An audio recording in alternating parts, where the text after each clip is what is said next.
Hello and welcome to All Villa No Filler, a podcast all about Aston Villa, the world's greatest football team. Of course, please do remember to subscribe to the show, follow us on Apple, Spotify, YouTube, and wherever else you get your podcasts. We'll talk about Villa's big 2-1 win over Spurs in a moment, but first we've got to talk over the draw for the fifth round. It's taken place this evening. Villa have drawn Cardiff City of the Championship at home. Interesting proposition. Frankie, what do you make of that? Yes, look, I mean, you'd take it, wouldn't you, over some of the teams that were in it? Newcastle, I think they're the ones that I really wanted to avoid, Newcastle away and Bournemouth away. Those were the two games that I thought really do not quite fancy that, to be honest. At the stage of the season, it would have been. Manchester City was away, of course, but we've actually just beaten them this season, so they do look vulnerable and beatable. But look, Cardiff at home, I think you take it. I feel like quite often we don't get great draws, or if we do get a good draw, we often tend to just screw it up anyway. But I feel like this season, beating West Ham and beating Tottenham, that's two hard games we've come through, two Premier League teams we've knocked out. Looking at Unai Emery yesterday and seeing how he celebrated Ramsey's goal at the start, you can really see he's taking this seriously. You see the players he's picked is taking it seriously. And so yeah, Cardiff is probably a team. Get them at home. It's probably one you take. Look, they're going to be super, super up for it. It's going to be one of them games that Villa very easily could take it a bit lighter than they probably should. We do have suddenly again we have a fixture pile up, which is, I mean, football's just insane now. It's insane the number of games that the footballers played. But who knows? Maybe our defense is patchwork still, and they exploit that. And there's always vulnerabilities. But you look at our attack and you think that's going to be very, very hard for a Championship team to deal with, any team to deal with, no matter who they are, Champions League, Premier League, Championship, whatever. So you take that, Cardiff at home for sure. George, daring to dream that, 1957, what is that? Is that 67, 68 years of hurt, something like that? Yeah. Yeah, daring to dream that Aston Villa might finally win the FA Cup for the first time since 1957. Why not dare to dream, George? Absolutely. It would be nice, as you say. It was a very kind draw. Given the teams that are left in it, I know that some big teams are obviously already out. The likes of Arsenal, Liverpool, obviously, aren't in it. Chelsea. So yeah, we do have a real opportunity of going about as far as we can do in the competition. I think arguably, maybe after City, Newcastle, we're up there, aren't we, as one of the favourites to win it now. So I think we really have to try and take advantage of the situation as it's presented to us. As you say, we've had to work hard to get to this point, beating the two Premier League clubs that we have done.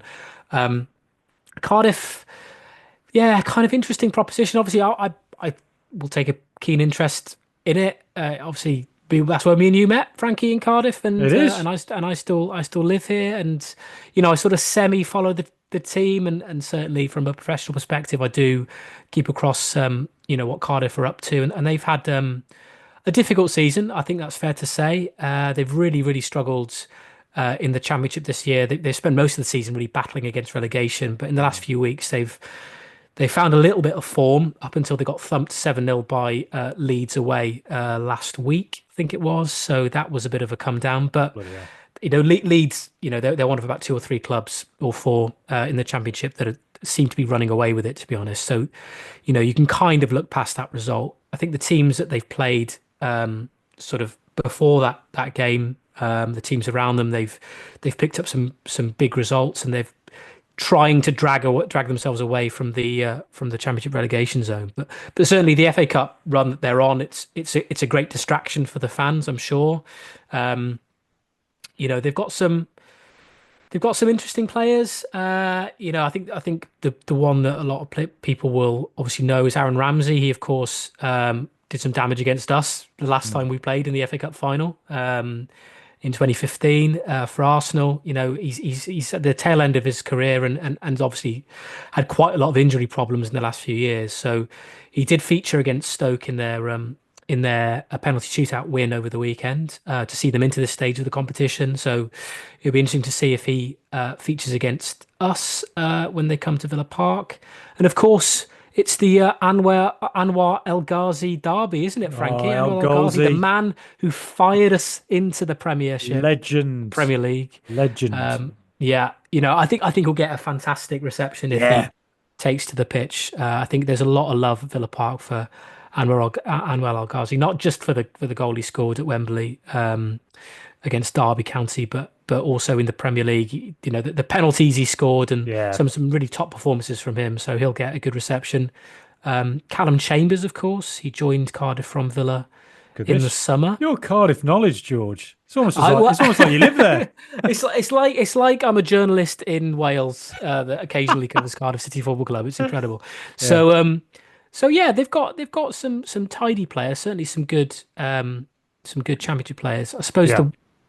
the one spark, if he turns it on, is a player called Ruben Colwill, who's a young Wales Oh international. yeah. So he scored a couple of goals the other day, didn't he? Yeah, He blows very hot and cold. I think he frustrates a lot of Cardiff fans because he has got bags of potential. Colwill, he's really skillful, but I think he's a little bit inconsistent. So he's certainly one to watch out for if he gets a game as well. But yeah, I mean, obviously Villa will be firm favourites, and yeah, given how we dispatched Tottenham yesterday, the plethora of attacking talent we now have at our disposal, options, left, right, and centre, literally up that end of the pitch. Defence is still a concern for sure. yeah. Can't keep a clean sheet for love nor money, but certainly up front we're a threat against most teams in Europe. You could say so. Absolutely. Yeah, bring I it mean, on. yesterday. So it was a great start from Villa. I mean, we started really, really quickly and got that early goal like we did against West Ham the week before, and it followed a very similar pattern to the West Ham game in that we get an early goal, we start pretty fast, and then one of our central defenders gets injured, which is a bloody nightmare. So Mings against West Ham, can't see yesterday. My God, Yeah, you couldn't write it, could you? it's Of like, all, it's of like all players on the pitch to pick up an injury. the two players who never get injured, Watkins and Conser, both gone in a week. Unbelievable. But it's like a 2 years straight of injury crisis, and I would love to do an episode on injuries in football and compare them to now to the 90s because I do not remember a time ever following football where I've seen Villa have this consistency of injuries. And you have to say it's not a coincidence that we've gone far in Europe last season, playing at a high level. This season, Champions League, playing at a high level, playing regularly. The sheer volume of games, the intensity of the workload has to be having an impact on various teams. Look at Tottenham. You look at Newcastle last season. It's definitely an issue in it. The only clubs who seem capable of dealing with it are the ones who have the billions and billions to go and spend, like Chelsea do. Because the way the PSR set up, it basically suits them, doesn't suit us. It's frustrating, but yeah, I think Villa did really well to come through it, and then to basically after what you would say as well, something Villa have done this season, we've not been clinical enough. We just don't take enough of our chances, and we get punished all the time. And very nearly could have done yesterday. Tottenham came back in the second half, but then our substitutes, George, when Marco Asensio took that ball down that went up the pitch and then backheeled it to Morgan Rogers, and then they played a 1-2 between each other a couple of times, and it hit the outside of the net. I swear on my life, I had an out-of-body experience. I fainted, and I was awoken 5 minutes later with my fiance waving me down, and I woke up and I thought, have I passed over to the other side? Is this real? Do Aston Villa actually have Marco Asensio, Real Madrid's Marco Asensio? Is Marcus Rashford actually an Aston Villa player? And I thought, am I in the 2016 season? Is Gabby Bonlo still in the hotel room doing laughing gas? Is this real? Honestly, the cameos from those two yesterday, George, I want to come over to Cardiff right now, walk all the way there, backwards topless, and just hug you and say thank you so much. Thank you, because it was man, wow, that was special. It was, wasn't it? Marcus Rashford in a Villa shirt is something it's like a fever dream, isn't it? In many ways, I saw him warming up, and when he came on and he's wearing the claret and blue, you're thinking, is this actually happening? This is real. This is real life. Is it? Okay, this isn't like FIFA or whatever. This is actually happening. Marcus Rashford, Man United's Marcus Rashford is now turning out for Aston Villa and helping us win FA Cup games. I mean, I think it's one of those moments genuinely where I think us as Villa fans need to sort of stop and pause and think about how far we've come. And I know, there's a lot of moaners. There's moaners in every fan base, and I could be one of them at times. Frankie, you certainly can be. About, our performances this season have been frustrating, and individually, collectively, we haven't hit certain heights or whatever. But to see that, just it is a incredible moment to be a Villa fan, and yeah, and the impact that they had on the game, just Mm. unbelievable. Rashford looked sharp as anything. He really did. It was. I And bet there's a lot of Man United fans going, "Mate, yeah, where's that been for 2 years?" yeah. I mean, I don't want to. The thing is, I don't want to read too much into, 1 30-minute cameo in a debut, in a feverish atmosphere at Villa Park in an FA Cup game. Obviously, we'll need to see a lot from him over the next few months in the league and in the Champions League, of course, and hopefully in the FA Cup too. Um, but it's hard not to be caught up in that, given what we saw yesterday, Yeah, and Asensio as well. I mean, he was some of fantastic. the stuff we were playing. I mean, I know Tottenham have got their injuries, as Ange Postecoglou constantly reminds us.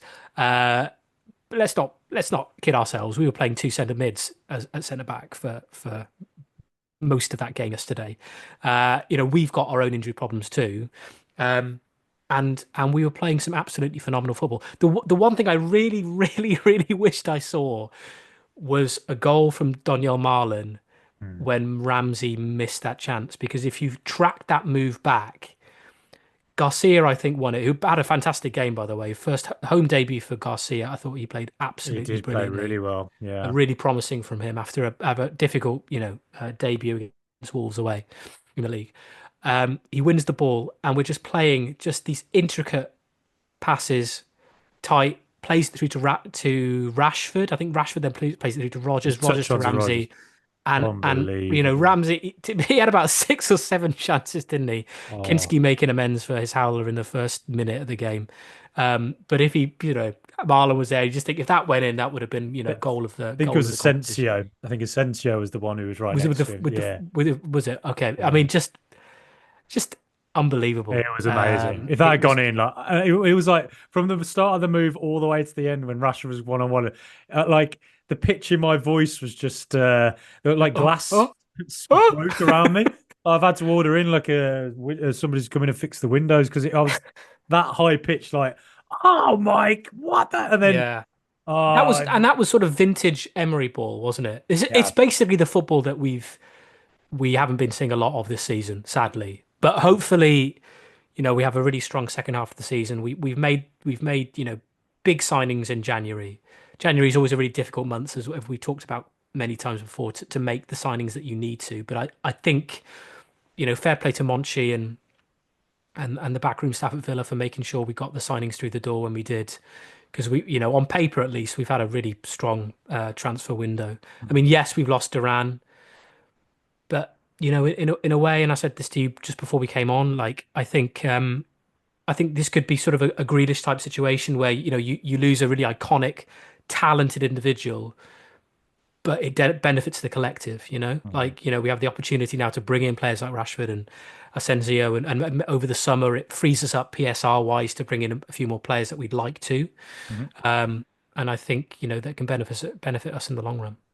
Yeah, 100%. And, just the sheer range of options we have. Marlon did really well in that Watkins role. He Yeah, was really good. bloody awkward. He was backing into the defenders all Yeah, the time. And then he was sort of getting away. His movement really freed up a lot of space for Rodgers and Ramsey to sort of move into and run around in. And given the fact that he's actually naturally more of a right winger, just to have him as an option to play up front I thought he did really well. Given the fact as well, he's had a tough week and not getting in the Champions League squad, it was really a positive sign about his mentality to do what he did.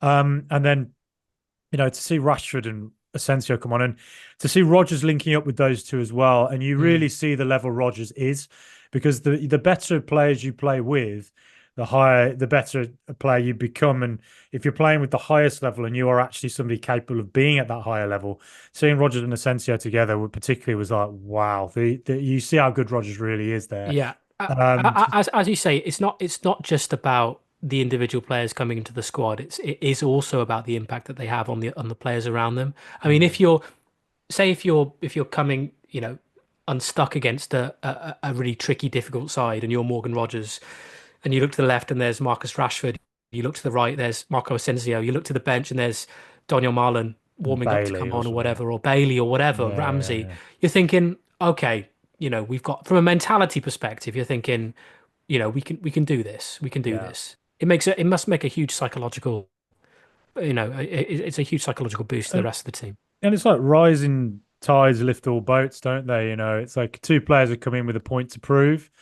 Look, I mean, wages wise, it's very unrealistic, I think, that we're going to sign them permanently. There's a chance Asensio's loan could get extended by a year. Who knows? Who knows? Maybe we could, maybe. But if it all goes well. But just to have them in at least until the end of the season, for the players around them to play with players of that sort of level, the experience they've got, the things they've won. I think it gives everyone a shot in the arm. It's exciting, and it leads everyone to compete for places to raise their game because there's a few players I think in the squad haven't had a lot of competition in recent years. Matty Cash at right back. Now he's got Andres Garcia, who looks a bit more of a natural going into the final third. Hmm. So that's good competition for Cash. You've got Leon Bailey now with Daniel Marlon coming in. And Asensio, again, that could lift him a bit. And maybe he doesn't have to play 90 minutes every game or doesn't have to start every game. So there's a little bit less pressure on him to be the man to always do something. But he certainly needs to lift his levels, definitely, Bailey. And hopefully this can help him do that. As I say, look, it's a brilliant start. We'll see how it goes. Bournemouth away, Newcastle home games like that is where we're going to really need them as well. But to see them like do what they did yesterday against Tottenham, you could see that they have real, I think, world class aspects to their game, and certainly things that are close to world class. And I think it's something that really could give us momentum to the end of the season. The only thing that worries me is our defense, of course, just with the injuries. And I think look, Bogard and Kamara deserve absolutely enormous credit. Kamara is such Yeah. an unbelievable football Yeah, player. he's So too good, isn't he? how on earth he just goes into I think maybe our hardest position at left centre back because it is where the passing trigger all starts from the left centre back for Villa. So his role is so hard. He, you And know, I mean, he's player of the season, isn't he? I mean, he's got. I mean, obviously huge props to people like Tielemans, who's had a fantastic season as well. A few players have had, Rogers have had, Rodgers, yeah, decent seasons. I think what Kamara's done, not only, being an incredible midfielder, but now having to drop back and be our best centre back.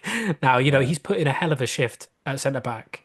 yeah. He had a bit of a sticky moment at Wolves, but in the main, he's been brilliant, hasn't he? He's Oh, been superb. huge credit because, like I say, it's such a difficult role. It's just Luca Dean showed that. Luca Dean's a top level football player. He had to go play at left centre back against West Ham, and he just crumbled, didn't he? Like I say, it's a really hard role, and Kamara is showing I truly think is a world class player. I do. I think he's amazing. But Lamar Bogard next to him, isn't it brilliant to see an academy product come through and get this sort of game time? Have the faith of Unai Emery, Yeah. play at right back, play centre midfield, play centre back, and fortunately now I don't think he'll ever have to play right back again because I don't think that's just not his role. No. He definitely looks more comfortable central. So I think the But more but I do and I know we talked about his struggles at right back. I think all this is really, really, really good experience for him in yeah the it long is yeah run. The fact that he has been utilized in different positions. I remember Gareth Barry when he was a young player, he was centre back, he was left left back, back he was wasn't he? Yeah. midfield, like left midfield. He would play literally everywhere for long spells of his career before he kind of settled at centre mid. And Bogard can have similar experiences, but all that experience will factor into him becoming an all-round good player when he, Mm. as he gets older, develops and finds his position. All the things that he's picked up along the way, like this, Yeah, like he's had to. It's a massive credit to a player as young as he is to it come is. in and do the job he's done. So And fair play to him. he's clearly understanding the tactical instructions that Unai Emery is giving him in a variety of roles, which shows his intelligence Yeah. and shows that Unai Emery must have real faith in him. And look, I mean, maybe he could make a career for himself in the next few years as a kind of stalwart Villa sort of squad player. Maybe that's not what he'll want though. Maybe he'll want to be a starter. And so all this game time he's getting in the Premier League, all this experience he's got of Champions League football as well.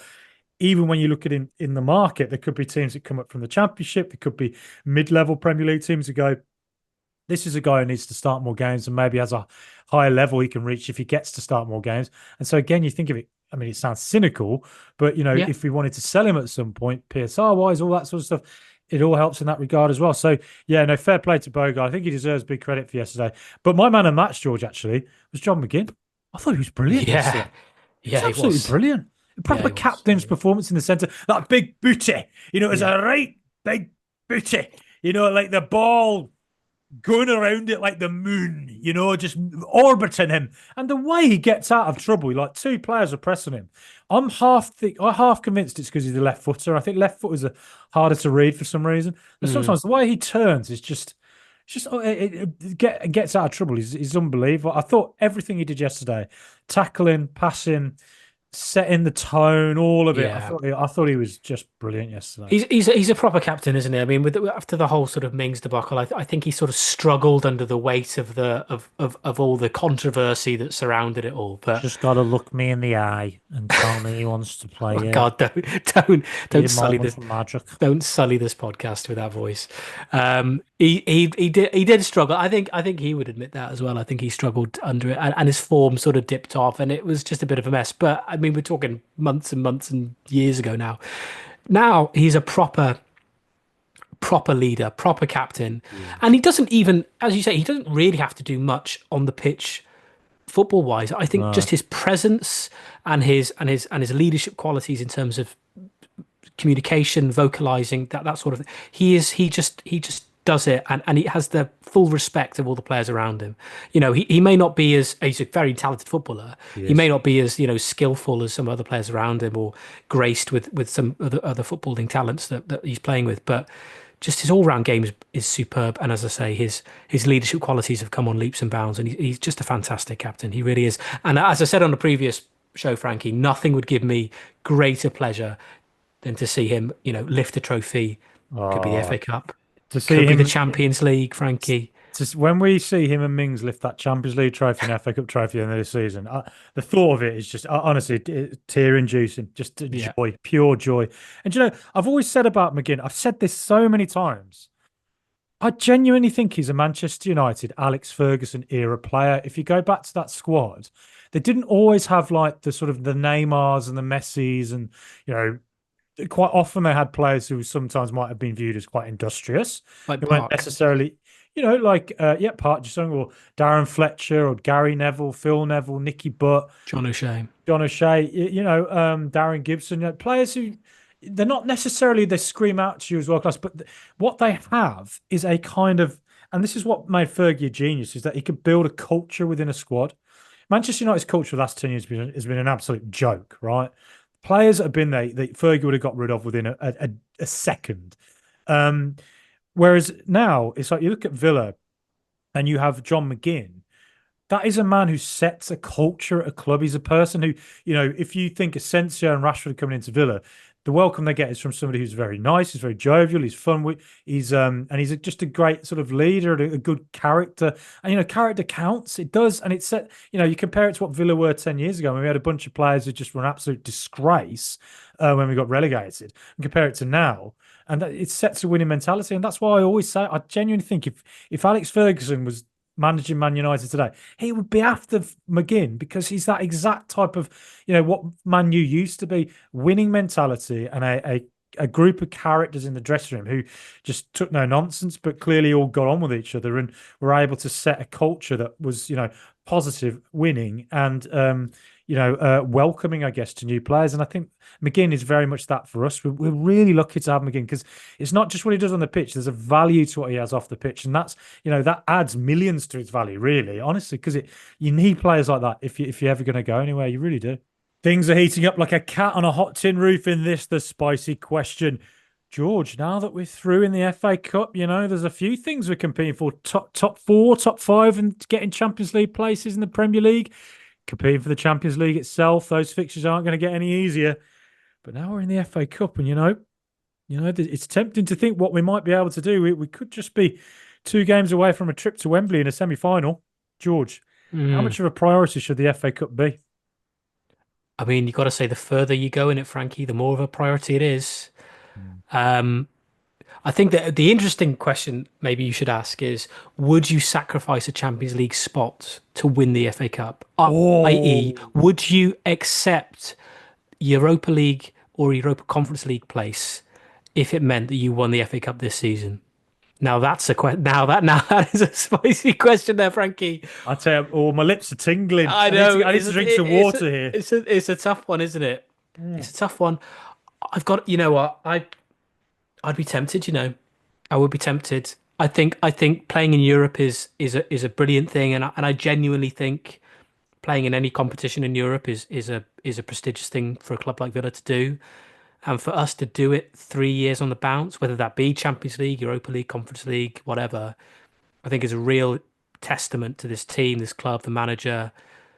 I know Champions League is a massive carrot, and I know the financial implications of playing in that competition.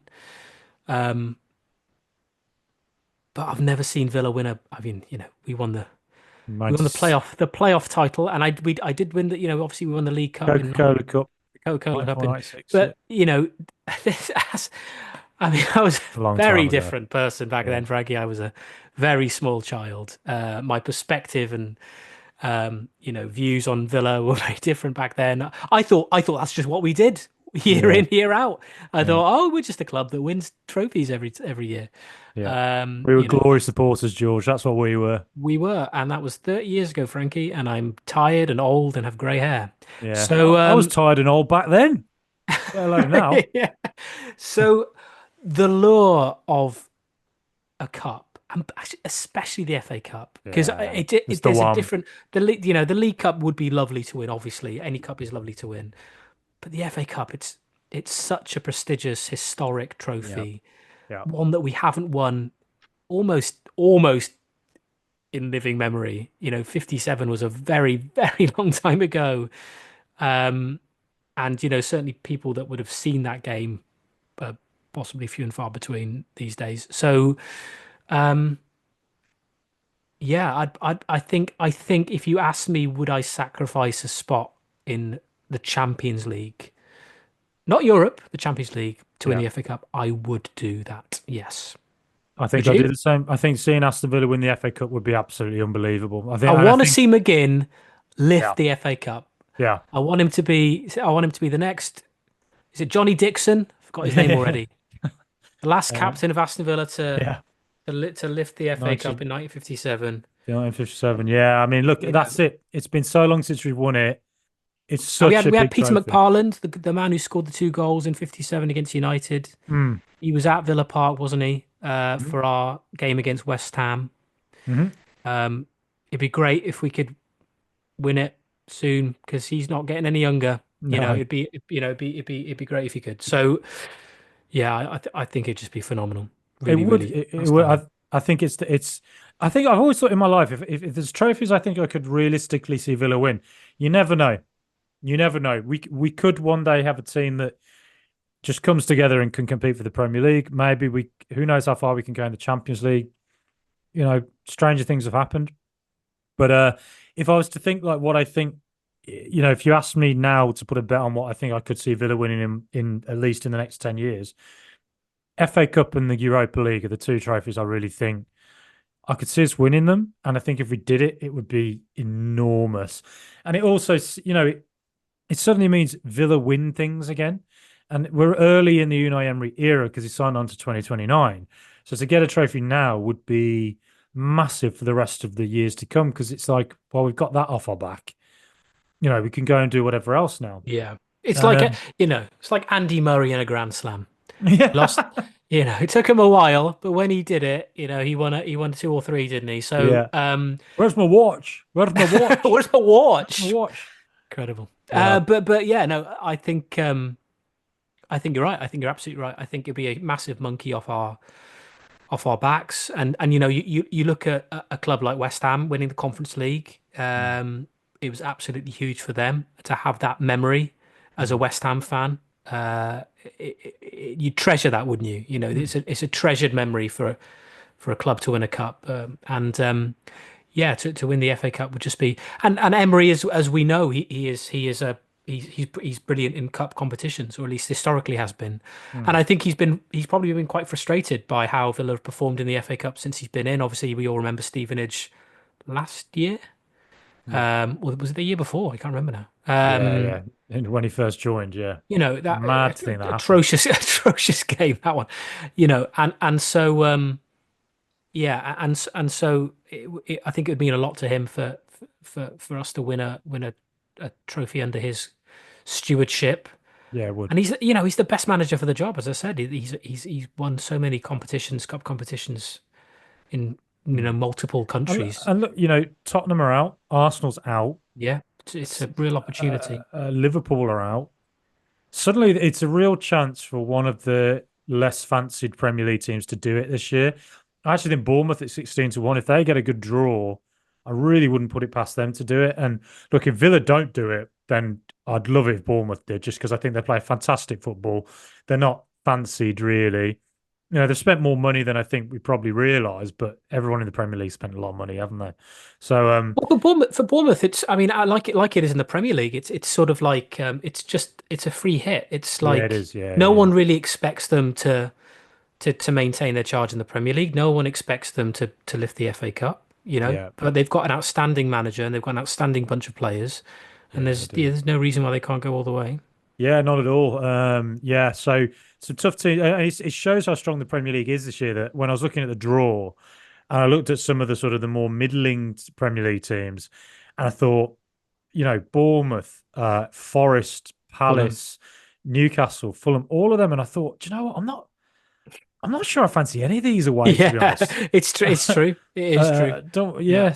yeah. So if any, just it's a championship team at home, and then maybe next round we somehow look out with another championship team or whatever, because we've had our Premier League share already in West Ham and Tottenham. So, but yeah, um, I think just the thought of Villa winning the FA Cup to me would be, and even just getting to Wembley with Unai Emery, that would be really cool as well. Yeah. So, um, yeah, I think it'd be massive, and I'd be willing to sacrifice a Champions League place if it meant, if we still got Europa League, because then I think next season I'd look at the Europa League and think, We I can think we win can that. win that. Yeah, yeah, I think we yeah. can do it. And to win trophies like that, it just, oh man, like it'd be just amazing for Villa. And when was the last time we didn't have like just the so-called Big Six winning at the FA Cup? It's always United, City, Arsenal, Chelsea. I think the last time was probably Wigan. When was Yeah. that? 2011? 2019? No. 2011? 2011. Was that, God, was it that long ago? Yeah, Crikey. was it Bet? Oh God, Ben Watson Ben against Watson. Man City. Yeah. Yeah, heading it. Yeah, I think it was the year they went down, wasn't it? So that would Yeah, have it been was. That's right. 2013, maybe something like that. 2013. Yeah. Mm. So yeah, um, um, hopefully we can do that. And look, they've booked Black Sabbath for Villa Park to celebrate our Champions League win. They've got Yeah. Kendrick Lamar coming now. So, that'll be there for our FA Cup win. You've got to say fair play to the club for having the foresight for that. Yeah, absolutely. I mean, I think we're starting to see some. I know, like behind the scenes, off the pitch, there are still lingering issues that some supporters are finding difficult. But I think fair play to the club for getting these bookings, man, because they are phenomenal. Kendrick Lamar at Villa Park, he's Mad, been yeah. the Bloody Super Bowl yesterday, and And the way, and I like that lineup, Ozzy, and it's not just Ozzy and Black oh my Sabbath, it's God, some Metallica and just it's unbelievable. Limp Bizkit, Metallica, Fred Durst, Tom Red Morello, Dust, yeah, Tom Morello, yeah, Slayer. yeah, Uh, oh God, there's loads of them. Pantera, maybe. It's like Anyway, it's yeah, there's literally like the when I was who's who 30, of it's metal, like yeah. every 13-year-old like is just going to be going. Well, when I was 13, at least they would have been going crazy. But I don't know about now. But yeah, so yeah, and the warehouse opens as well. The Yeah. new facility for Aston Villa fans to go and enjoy. I can't wait to see that. The new club shop is fantastic, George. I can't wait for you to go see that when you can. Mm. And the warehouse, I'm really, really excited for it. So look, this thing, it's all looking up at Villa. It is. I know there's been frustrations this season with how things are going in the way of inconsistency on the pitch. I think better than we've shown at times, but still we're up there. We're still competing, and Yeah. who knows how this season can. Ozzy Osbourne's going to lift that Champions League trophy with John McGinn. I'm telling you. All aboard! I'd love it. That'd be amazing, wouldn't it? So Yeah, good, so good. And yeah, no, I think I'm hopeful and I'm confident. I think as lot the injuries are a thing. I think if we get yeah, players that's it. back and if we keep players fit, I'm really hopeful that we have a strong second half of the season. I think there's a real that particularly after yesterday, there just seems to be a real buzz around the place at the moment with the signings that we've made. A real confidence, a shot in the arm, which is what we needed. I think, we were feeling pretty tired and jaded, and this could all come crashing down in our next league fixture. But I'm really hopeful that, we have a strong second half of the season. We're still in the fight, as you say, for the Champions League spots, still in the FA Cup, going great guns in the Champions League. What a time to be a Villa fan, Frankie. Unbelievable.